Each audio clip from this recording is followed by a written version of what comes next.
Welcome to Chris's Central Station. This is part 1 of 2.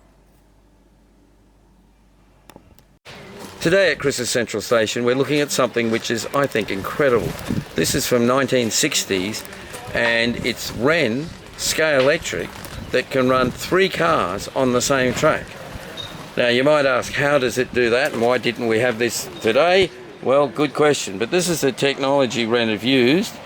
As you can see, there's 4 little tracks, right, and it connects them up. And if we come down here and have a look at this car, you'll see that these bits here move, and so you align them on the tracks on the board so that you can run, and then you can have multiple cars on the one piece of track. I don't know how they pass each other, but I presume the usual way, force the other guy off.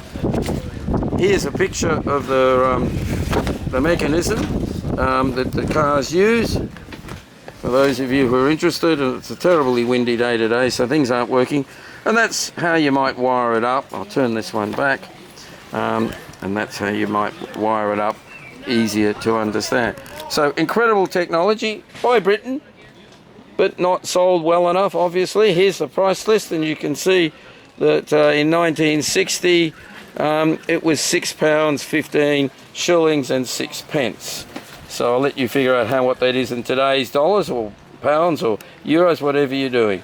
Anyway, I hope you enjoyed this great bit of technology.